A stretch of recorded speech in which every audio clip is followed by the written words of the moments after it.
nama Tuhan, shalom semuanya, selamat malam, haleluya. Senang dapat kembali bertemu dengan Bapak Ibu teman-teman semua yang di tempat ini. Semua kabarnya sehat, amin. Aku undang sama-sama kita bangkit berdiri. Mungkin boleh berikan salam kepada kanan kiri terlebih dahulu. Haleluya, doakan Tuhan Yesus berkati.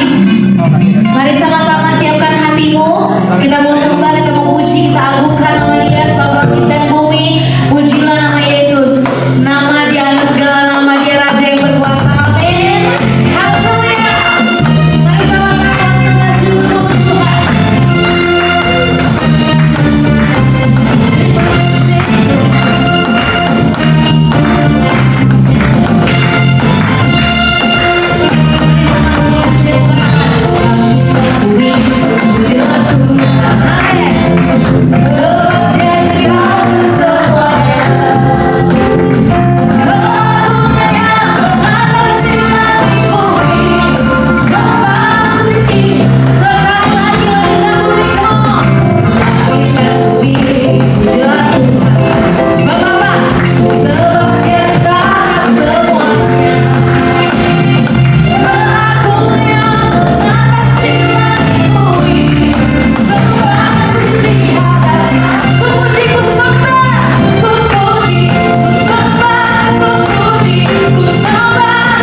kesempatan demi kesempatan yang masih Tuhan berikan bagi setiap kami, untuk nafas, untuk setiap kekuatan yang masih Tuhan percayakan bagi setiap kami, sampai dengan pada hari ini kami boleh melewati semuanya.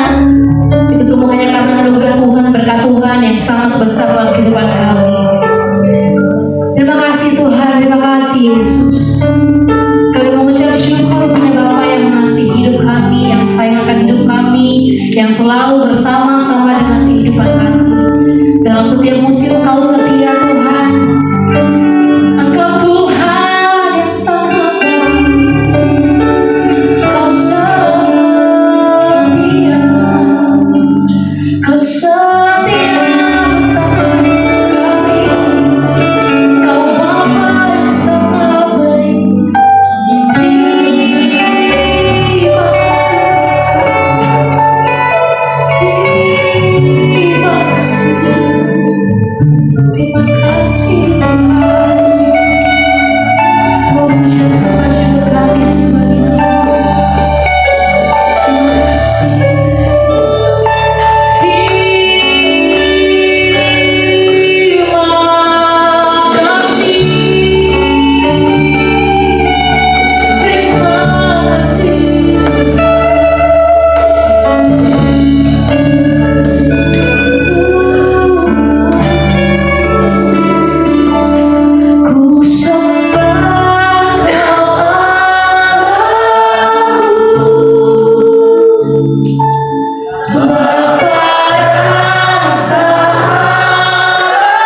Kami percaya, kami tahu bahwa Engkau adalah Bapa yang mampu, sanggup menyelidiki setiap isi hati kami.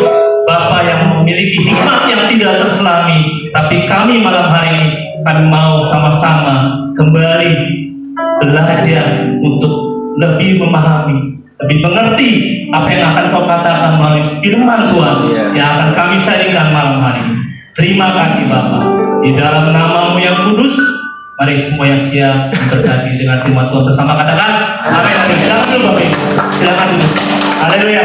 Terima kasih untuk kehadiran Bapak Ibu semua saudara, juga yang mengikuti online melalui YouTube channel. Ada jemaat kita yang begitu setia, Pak Mamo juga sudah menonton juga. Terima kasih Pak Mamo. Haleluya. Ya, malam hari ini saya tidak akan panjang lebar berbicara tentang firman Tuhan.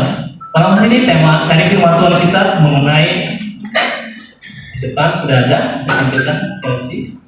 Ya, menyerah atau berserah. Menyerah atau berserah. Barangkali firman ini sudah sering kali didengar oleh Bapak Ibu semua dan sering kali disampaikan oleh hamba Tuhan. Tapi malam hari ini saya coba untuk berdiskusi atau sharing dengan Bapak Ibu dengan cara yang berbeda. Kita akan lebih memahami lagi apa itu menyerah, apa itu berserah. Tapi saya harapkan, saya ingin, dan Tuhan tentunya juga ingin kepada Bapak Ibu, Om Tante semuanya, kita harus memilih. Mulai malam ini kita harus memilih antara menyerah atau berserah. Barangkali semua yang sudah hadir di sini sudah punya pilihan ya. Barangkali sudah menetapkan pilihan, tapi nanti kita akan lebih meyakinkan lagi. Kita coba untuk membahas tentang bagaimana itu menyerah, bagaimana itu berserah. Sekilas memang mirip-mirip ya kata-katanya ya. Kata dasarnya dari serah, menyerah, berserah. Bagi orang dunia di luar sana, barangkali ini adalah kalimat yang biasa, kata yang sangat biasa. Mereka dengar menyerah, berserah itu udah biasa. Tapi konteksnya malam ini berbeda. Karena apa? Kita semua yang berada di sini itu adalah anak-anak Tuhan. Kita yang sudah percaya dengan Yesus. Tentunya kita harus memilih, Om Tante, Bapak Ibu, mana yang kita harus pilih? Kita harus menyerah atau berserah? Baik, jangan jawab dulu, cukup dalam hati, nanti kita akan bahas lebih jauh tentang menyerah atau berserah. Iya, ketika kita bicara tentang menyerah atau berserah, saya pribadi dulu, itu saya tidak terlalu menganggap serius, apa itu kata menyerah atau berserah. Seringkali saya nggak bisa membedakan di saat saya menyerah atau di saat saya berserah, itu saya sama sekali tidak bisa membedakan. Tapi ketika saya hidup sudah di dalam Tuhan, dan tentunya juga Bapak Ibu juga saudara semua sudah hidup dalam Tuhan, kita tentunya harus memilih mana kita harus memilih menyerah atau berserah. Kalau kita tidak memilih salah satunya, kita hanya memilih dua-duanya kita jalankan, saya yakin Tuhan tidak akan berkenan dalam hidup kita. Baik, menyerah itu adalah menyerah dengan keadaan atau kondisi dan hidup. Ini yang kita akan mau tahu. Menyerah itu barangkali sudah tahu Om Tante semua saudara ya, menyerah itu seperti apa. Tapi kalau saya boleh gambarkan seperti akuarium, ada yang punya akuarium di rumah. Akuarium kita taruh ikan besar, ya satu ekor ikan predator yang suka memangsa ikan lainnya, kita taruh di situ di akuarium itu. Lalu kita taruh di tengah-tengahnya itu pembatas dari kaca transparan. Di tengah-tengah kolam itu kita taruh pembatas. Lalu kita masukkan ikan kecil yang cukup banyak. Nah, ketika ikan besar itu melihat ikan kecil itu, apa yang dilakukan? Makan ya. Tapi ketika dia mulai mau makan, dia menabrak pembatas tadi. Ya, setiap kali mau makan, dia menabrak. Setiap kali dia makan, dia menabrak. Terus dia lakukan sampai dia luka. Ikan besar itu akan seterusnya menjadi lemah, tidak berdaya. Dan ketika ikan besar itu tidak berdaya, maka kita cabut pembatasnya itu. Ikan yang kecil mulai menghampiri yang besar. Apakah ikan besar itu akan makan ikan yang kecil itu? Tidak. Sekalipun ikan yang kecil itu mulai menggoda ikan besar itu, menghampiri siripnya, badannya dia gerak-gerakan, ikan besar itu tidak akan pernah bisa makan karena dia sudah lemah, dia sudah terluka. Walaupun dia lapar, dia tidak punya kemampuan untuk makan ikan yang kecil itu. Dia menghilangkan beberapa kesempatan seperti itu. Kira-kira itu ya konteks menyerah. Seringkali kita menyerah dengan keadaan hidup kita, dengan kondisi yang terjadi dalam hidup kita, dengan keadaan, dengan hidup kita. Tapi Tuhan tidak inginkan kita untuk menyerah. Tuhan tidak pernah mau kita dalam kondisi seperti itu. Menyerah itu artinya sama dengan menyerah itu berhenti sampai di sini. Berhenti sampai di sini. Ketika orang menyerah berhenti sampai di sini, itu yang paling dikhawatirkan. Karena dia tidak mau lagi lakukan apa-apa. Menyerah, berhenti, tidak melakukan apa-apa. Ujung-ujungnya pernah saya sampaikan di sini kalau tidak salah ya. Ujung-ujungnya ketika orang menyerah, berhenti, maka orang itu akan berputus asa. Putus apa? Putus asa. Ketika orang putus asa, apa yang dilakukan? Ambil jalan pintas. Ya. Seringkali kita lihat bahkan ini kalau baca berita online, banyak orang yang melakukan bunuh diri ya. Tadi pagi saya baca sempat di Jakarta Barat di Kebon Jahe ada seorang pemuda bunuh diri, gantung diri karena ada masalah dengan pekerjaan dan percintaan, katanya seperti itu. Tidak dijelaskan dengan lebih detail. Nah, ini ketika seorang menyerah sampai di sini, orang itu tidak akan lakukan apa. Dan itu yang paling menakutkan. Saya harap tidak sampai di titik itu. Tidak ada di sini, itu di luar sana seperti itu. Itu menyerah. Lalu yang menyerah kedua, orang menyerah itu tidak harus berhenti, tapi ada juga yang melanjutkan suatu tindakan aktivitas, tapi dengan cara-cara yang tidak berkenan dengan Tuhan. Ketika orang menyerah, dia mulai mencari solusi jalan keluar, jalan pintas. Jalan pintas itu artinya adalah tadi ketika orang bunuh diri, dan ketika dia melakukan tindakan melanjutkan, dia melakukan tindakan yang tidak berkenan, tidak dengan sesuai dengan firman Tuhan. Contoh, orang mau cepat kaya, akhirnya lari ke bukan lari. Tadi Pak Abun juga sempat tadi, ya, cari dukun, atau ke gunung Kawe gitu. Kawi singkatan itu, tapi Kawi ya. Almarhum papa saya itu pernah ke sana. Dia cerita ke saya, saat waktu itu masih usia sekitar 10 tahun. Saya nggak mengerti.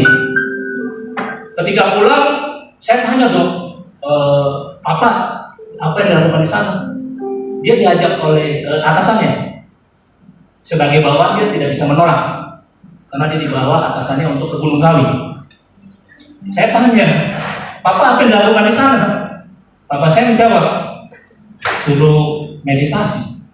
Terus suruh meditasi itu apa lagi? Suruh makan ayam 1 ekor. Wah, enak dong. Enak dong, saya bilang. Tapi Papa nggak makan. Loh, kenapa nggak makan? Saya nggak ngerti. Seperti itu.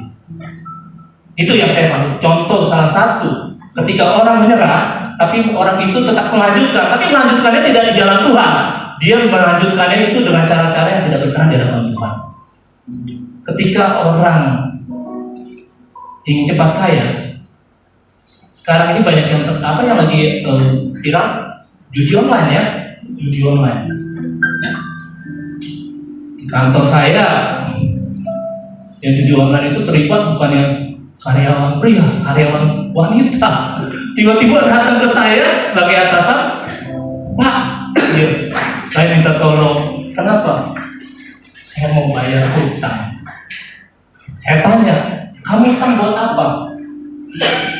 Sebenarnya saya sudah tahu dia itu terlibat judi online, tapi saya ingin tahu dari mulutnya sendiri apa yang dia lakukan. Ini sih emansipasi wanita, betul ya, emansipasi yang salah menurut saya. Judi online itu yang datang malah karyawan wanita datang ke tempat saya untuk pinjam uang. Saya bilang, berapa berhutangnya? Kenapa kamu lakukan? Dari mulai coba-coba, coba-coba jadi ketagihan kebablasan, ya kan? Kebablasan jadi berhutang. Ingin cepat kaya. Saya akhir bulan lalu, saya memiliki pergumulan sendiri. Ketika saya ditawarkan sesuatu yang menurut saya itu luar biasa, bisa mengubah hidup saya dalam setahun lah ya, saya akan punya sesuatu uang yang banyak, walaupun itu dengan cara yang halus. Tapi ketika saya memutuskan untuk menerima tawaran itu, maka saya sudah menyerah. Karena ketika saya memikirkan kembali, ketika saya ingin menerima tawaran itu, hati saya tidak damai sejahtera, tidak harus sukacita. Nah, kita malam hari ini coba untuk tidak memilih kata menyerah. Karena ketika kita menyerah, kita contoh ya, ada beberapa tokoh Alkitab di dalam Alkitab ya. Salah satunya yang menyerah itu Nabi Yunus. Oke. Nabi Yunus itu dia sampai menyerah itu dalam kemarahan. Ketika dia marah, dia mengucapkan seperti ini. Di Yunus 4 ayat, coba cari sampaikan ya, 43 ayat 3b. Dia sampai bicara seperti ini. Cabutlah kiranya nyawaku, karena lebih baik aku mati daripada hidup. Sering pernah nggak lihat orang atau dengar seorang ibu mengatakan pada anaknya, lebih baik mama mati aja deh gitu. Barangkali pernah ya, tapi jangan lakukan. Atau ketika seorang suami atau seorang istri mengucapkan kepada suami, lebih baik aku mati ya. Pernah dengar seperti itu ya, pernah lihat ya.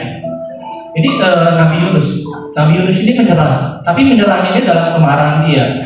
Jadi sebelumnya itu kalau singkat cerita itu ketika Tuhan mengutus dia ke Niniwe, dia membelot ke Tarsis. Lalu ketika itu dia diselamatkan oleh Paulus, Tuhan mengirimkan Paulus dan dia diminta Tuhan untuk memberitakan kabar kepada orang Niniwe. Niniwe itu kota besar ya, itu kalau dikelilingi dengan jalan kaki 3 hari perjalanan. Lalu jumlah penduduknya lebih dari 120.000 orang. Dan Yunus itu dia berteriak ke kota Niniwe. Dia bilang 40 hari lagi Tuhan akan jungkir balikan kota ini. Dan saya paham kondisi saat itu Yunus. Dia marah karena ketika dia berteriak itu, ternyata apa yang dilakukan orang kota Niniwe?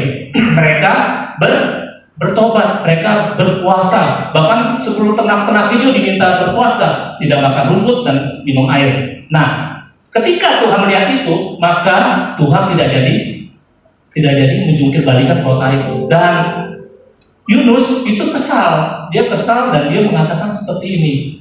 Jadi dia di luar kota, dia melihat apa yang akan terjadi gitu kan. Lalu Tuhan ketika Yunus mengatakan ini, Tuhan hanya mengucapkan kata, layakkah engkau marah? Seperti itu. Lalu di ayat 8-nya dia kembali lagi mengucapkan lebih baik aku mati. Karena Tuhan ketika dia kesal, Tuhan mengizinkan untuk pohon jarak tumbuh di tempat dia berteduh. Dan ketika ada ulat datang, pohon jarak itu dimakan ulat itu dan kembali tidak menaungi dia, pohon jarak itu mati dan sinar matahari kembali panas dan dia kesal lagi karena dalam kelelahannya dibilang lebih baik aku mati. Nah, saya melihat Nabi Yunus ini agak unik dalam arti apa? Dia adalah nabi yang pemarah, nabi yang manja. Dia suka merajut sampai 2 kali seperti itu. Dan kita nggak mau seperti itu Bapak Ibu. Malam hari ini kita harus buat gimana kita supaya nggak menyerah. Bagaimana kita nggak menyerah? Maka kita harus berserah. Kita berserah kepada siapa? Pada Tuhan. Berserah kepada Tuhan.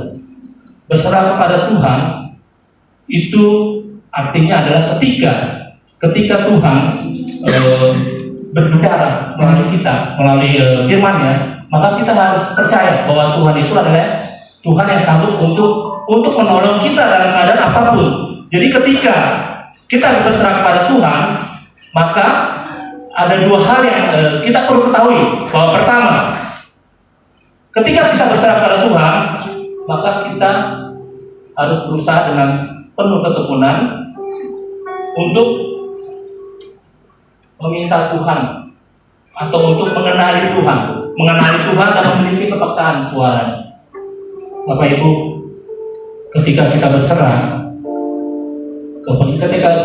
kepada Tuhan, maka kita harus mengenali apa yang menjadi kehendak Tuhan.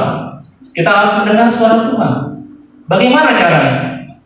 Karena ketika kita sepertinya kita ini udah dekat ya sama Tuhan ya. Kita ini anak Tuhan, kita bahkan udah puluhan tahun kita ikut Tuhan. Tapi kok kita nggak pernah mendengar suara Tuhan ya? Kita kok nggak pernah yang namanya sedikit juga kira-kira apa sih Tuhan mau ngomong apa sama kita gitu. Dan kita tidak harus mempertanyakan itu Bapak Ibu. Yang kita harus lakukan adalah seringkali setiap hamba Tuhan yang berdiri di sini, bukan hanya beliau, bukan hanya Pak Roy, bukan hanya Pak Jeki, semua hamba Tuhan itu selalu mengatakan hal yang sama. Ketika kita ingin lebih dekat dengan Tuhan, mengenali Tuhan, apa yang menjadi kehendaknya, maka kita harus membaca firman Tuhan dengan penuh ketekunan. Tadi saya kasih warna hijau ketekunan. Ketekunan artinya adalah berulang kali. Di dalam firman Tuhan itulah kita semua bisa menemukan, bisa membaca apa yang menjadi solusi untuk seluruh pergumulan kita. Asalkan kita semua membacanya dengan tekun, dari Kejadian sampai Wahyu itu harus dibaca habis. Karena ketika kita membaca firman Tuhan, kita harus bisa benar-benar tahu bahwa isi dari firman Tuhan, apa yang Tuhan katakan di dalam firman-Nya, itu kita benar-benar sudah baca. Sekalipun kita nggak memahami, yang penting baca aja, biarlah Tuhan yang menuntun kita. Saya ini yang keempat saya habiskan untuk baca firman Tuhan sejak 2018. Dan ketika saya mendapati ayat yang saya nggak mengerti, barangkali sama dengan saudara semua ya. Saya baca aja. Apalagi kalau ketemu yang namanya kitab bilangan, terus apalagi tawarik, wah itu pusing itu dah. Semua tentang silsilah, bilangan, tapi baca aja, karena disitulah Tuhan berbicara kepada kita. Kita harus tekun, kita harus baca firman Tuhan. Setelah kita membaca firman Tuhan, maka kita harus memperbaiki hubungan dengan Tuhan. Itu cara kita berserah, Bapak Ibu. Kita memperbaiki hubungan dengan Tuhan dengan caranya gimana? Perbaiki hubungan. Satu, ada 3 huruf, DOA, doa. Doa itu adalah sarana kita untuk berkomunikasi dengan Allah, dengan Tuhan Yesus. Ketika kita berdoa, kita harus yakin bahwa Tuhan mendengarkan setiap doa kita, Bapak Ibu. Ketika kita berdoa, itu adalah cara kita berserah kepada Tuhan.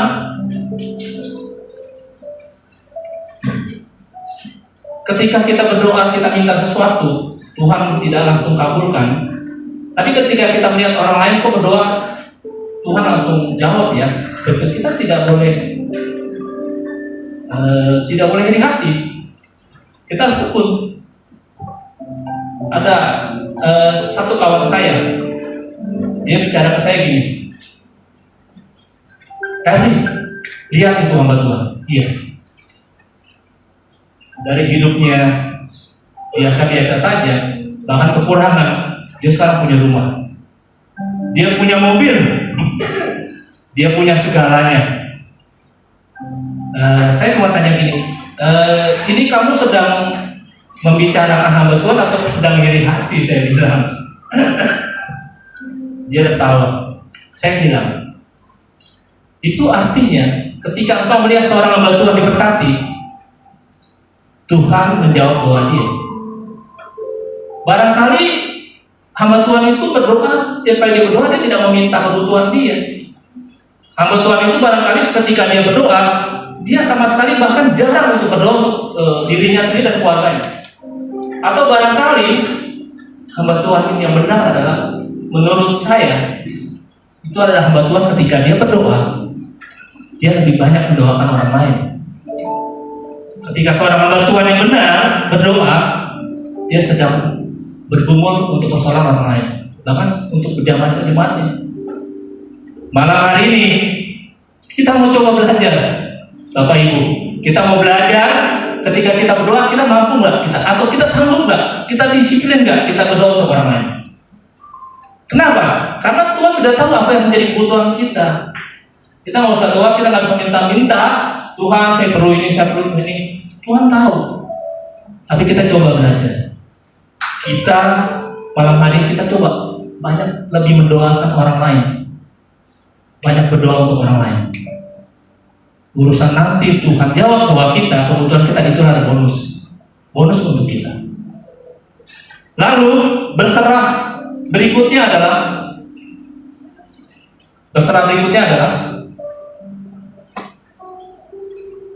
membiarkan Yesus memegang kendali penuh atas hidup kita. Kemudi. Jadi saya coba ilustrasikan ya kalimat ini dengan yang gampang aja. Itu seperti kita bawa mobil, di samping kita ada Tuhan Yesus penumpangnya. Ya. Ketika kita membawa mobil itu Tuhan Yesus penumpangnya, maka Tuhan akan mengikuti kita kemanapun kita pergi, karena kita yang punya mobil, kita yang bawa mobilnya, kemudian. Nah, ketika kita bicara berserah, ketika kita berusaha untuk Tuhan memegang kendali penuh untuk kemudi hidup kita, maka kita tukar. Tuhan yang jadi sopir kita. Jangan tanggung-tanggung Bapak Ibu. Selain Tuhan jadi sopir kita, kita harus berikan juga mobil itu untuk Tuhan. Karena mobil itu seperti sebuah kehidupan kita. Itu pergumulan kita. Seperti itu. Jadi ketika kita berserah, seperti tadi saya perumpamakan, ketika kita naik mobil, bawa mobil, serahkanlah semua kemudi itu sama Tuhan. Tuhan mau bawa kita kemana? Kita sebagai penumpang. Dan kita juga sudah serahkan mobil kita kepada Tuhan Yesus. Kita sudah serahkan semua pergumulan hidup kita. Jadi ketika kita berserah, kita berbicara tentang sesuatu yang totalitas Bapak Ibu. Totalitas kita untuk menyerahkan semua hal, biarlah Tuhan yang pegang kendali kita, kendali hidup kita. Karena ketika Tuhan memegang kendali penuh atas kemudi hidup kita, maka kita sudah bisa melihat ketika kita berhasil, ketika Tuhan berkenan untuk hidup kita, maka orang lain bisa melihat kehidupan kita ada yang berubah, perubahan dalam hidup kita. Ketika Bapak Ibu berdoa, meminta Tuhan mengambil alih hidup kita, semua pergumulan hidup kita, semua sakit penyakit kita, maka ketika Tuhan sudah memegang kendali hidup kita, maka orang lain bisa melihat apa yang terjadi dalam hidup kita, Bapak Ibu. Tidak perlu kita berubah. Orang lain bisa lihat perubahan dalam hidup kita. Orang lain bisa lihat perubahan hidup kita dalam hal prioritas. Prioritas apa? Kita lebih mengutamakan apa? Lebih mengutamakan ibadah, datang ke gereja. Kalau ada hal-hal yang lain yang kira-kira penting buat kita, tapi ada yang lebih penting buat kita itu adalah ibadah. Kita datang kepada Tuhan, maka ketika kita menyerahkan kemudi hidup kita, maka prioritas hidup kita berubah. Kita lebih mengutamakan pelayanan, lebih mengutamakan ibadah. Prioritas hidup kita berubah, sikap kita juga berubah, Bapak Ibu. Sikap kita yang tadi suka marah-marah, ya masih marah-marah, tapi marah-marahnya berkurang. Yang tadinya suka bicara yang aneh-aneh, ya sekarang sudah berubah. Itulah ketika Tuhan memegang kendali hidup kita, memegang kemudi kita.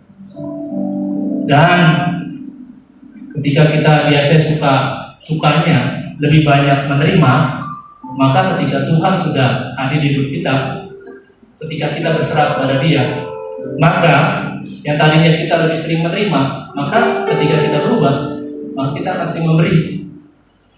Kita akan sering memberkati. Seperti itu. Dan ketika perubahan itu terjadi dalam hidup kita, maka Tuhan akan menyertai kita, Bapak Ibu. Penyertaan Tuhan itu akan selalu ada. Kita nggak pernah takut lagi. Tuhan sertai kita dalam setiap keadaan apapun. Dia akan berikan hikmat kita, kekuatan. Lalu ketika Tuhan menyertai kita, maka yang kita rasakan adalah ketenangan, keamanan untuk diri kita. Percayalah, itu yang saya rasakan, Bapak Ibu. Ketika saya lakukan pelan-pelan untuk hal seperti itu, maka itu yang saya rasakan, ketenangan, keamanan buat kita. Dan ketika itu terjadi, maka dengan sendirinya kita akan bertumbuh dalam rohani, secara rohani kita. Pertumbuhan rohani kita itu adalah tadi yang tadi Pak Jeki, Pak Pendeta Jeki berkata bahwa ya silakan bagi yang mau melayani silakan ke depan. Ya, firman Tuhan itu bicara tentang bukan hanya teologi ya, tapi pengalaman hidup. Ya, ketika bicara depan ya dengan sendirinya biar Tuhan tuntun seperti itu. Nah, itu namanya pertumbuhan rohani. Dan ketika kita mengalami pertumbuhan rohani, maka yang kita rasakan dalam setiap kehidupan kita adalah apa? Kemenangan. Kemenangan dalam setiap hal. Baik itu perkara kecil maupun perkara besar. Satu kali, ini menurut saya saya kan seorang karyawan ya. Saya seorang karyawan di satu perusahaan. Ini tahun ini saya awali dengan banyak hal yang menurut saya luar biasa. Ketika tadi saya bilang ada yang pinjam uang itu untuk apa? Membayar karena judi online.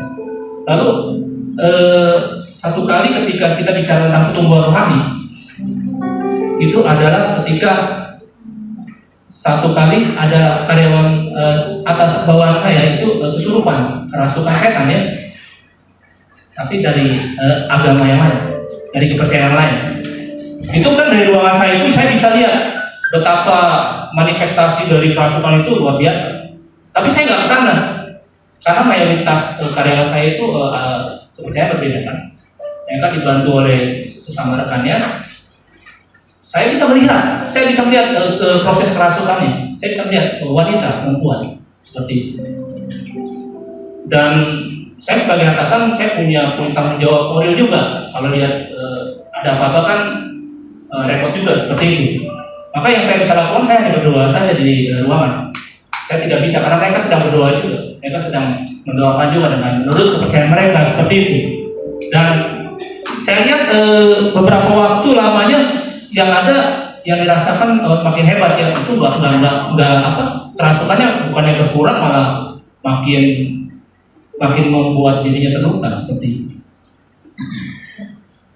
Dan saya nggak mau ke sana karena buat apa saya ke sana?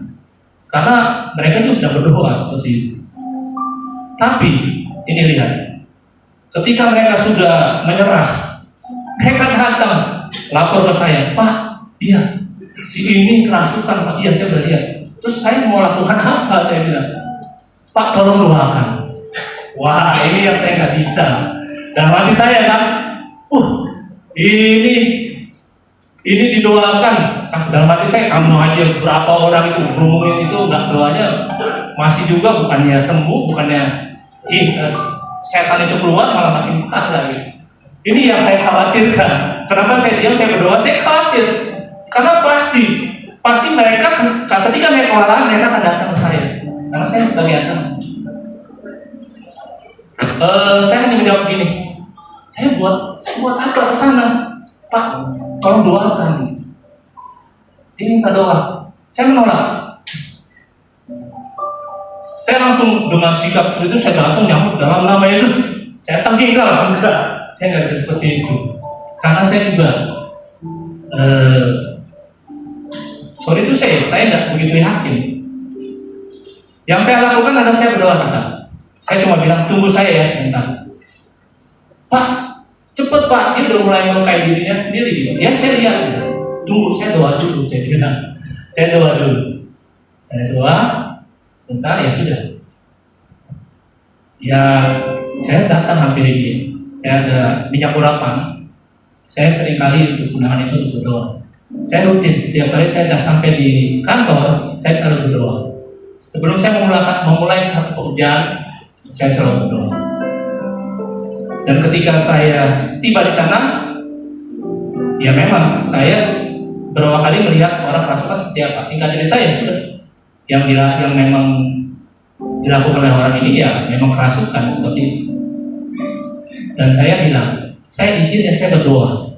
Mereka bilang silakan Pak, silakan. Saya izin berdoa. Saya bilang saya berdoa, tapi saya nggak mau bukain suara Bapak Ibu. Saya berdoa, cukup saya komatkan mulut, saya berdoa. Saya tumpangkan tangan di kepala karyawan saya. Ketika saya berdoa, ketika saya tidak mengeluarkan ucapan apapun, itu bukan berarti saya tidak percaya penuh dengan Tuhan Yesus.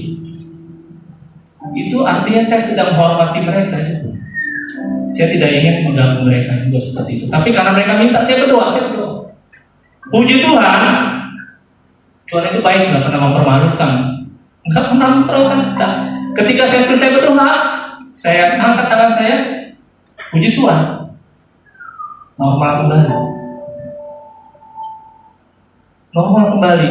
Dan saya percaya, ketika kita hidup benar, kita bertumbuh dalam kasih Tuhan, maka itulah kemurahan Tuhan, itulah yang disebut pertumbuhan rohani. Ketika kita berserah penuh kepada Tuhan, maka Tuhan akan berikan jalan keluar, Bapak Ibu. Dan ketika kita sudah bertumbuh dalam iman kita, apa yang dilakukan? Kita harus bersaksi, Bapak Ibu. Pentingnya bersaksi, bukan untuk kemuliaan diri kita, bersaksi untuk kemuliaan nama Tuhan. Makanya kenapa setiap kali kita ibadah, kita memberikan ruang kesaksian. Pentingnya kesaksian itu.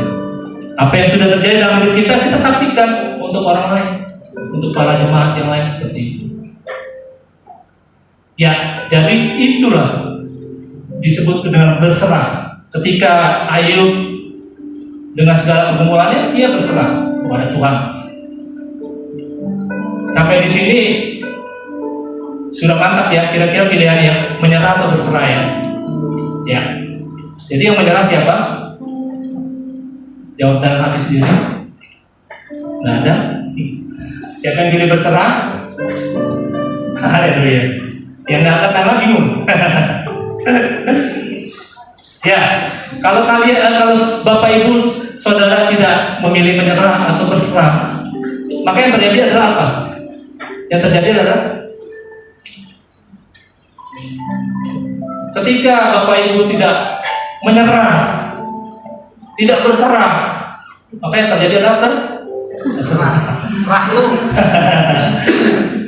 Terserah itu apa? Orang bingung jawabnya. Terserah lu deh. Terserah deh. Pernah nggak? Terserah. Pak, maunya gimana? Terserah. Bingung ya? Saya juga masih mengucapkan kalimat kayak gitu kadang-kadang, tapi konteksnya berbeda ya. Bukan mengenai iman, bukan mengenai hal yang menguatkan. Terserah itu adalah orang yang bingung. Terserah itu adalah yang bodoh amat deh. Jadi saya percaya Tuhan juga tak pengen kita itu hidupnya menyerah lalu berserah, menyerah lagi, berserah lagi, nggak menyerah, nggak berserah, jadi terserah. Tuhan nggak mau seperti itu, Bapak Ibu. Mau hitam, putih. Mau dingin, mau panas, tapi jangan suam-suam kuku. Tuhan yang mengatakan itu loh. Ketika engkau suam-suam kuku, maka aku akan memuntahkan engkau. Di Wahyu 3 ayat 16 ada. Baca, sama-sama kita baca. Jadi karena engkau, kita sama-sama ya. 3, 2, 1. Jadi suam-suam kuku dan tidak dingin atau panas, aku akan memuntahkan engkau dari mulut. Ya. Jadi jangan bingung Bapak Ibu. Malam hari ini kita mau belajar. Kita mau memilih satu kata, berserah. Jangan ada, biarkan kata menyerah itu ada dalam hidup kita. Kita berserah penuh kepada Tuhan. Berserah dalam setiap pergumulan kita. Jangan mau jadi terserah, ya. Jadi supaya ingat nih firman Tuhan malam hari ini kita sharingkan ya. Kita sama-sama ucapkan ya seperti ini. Jangan menyerah. Jangan menyerah. Jangan terserah. Jangan terserah. Harus Berserah. Haleluya. Puji nama Tuhan Yesus. Oke. Dan waktu itu saya masih ada waktu 5 menit. 5 menit saya minta waktu untuk saya ada pujian. Nanti ikut nyanyi bareng ya. Kalau tahu lagunya ya, oke.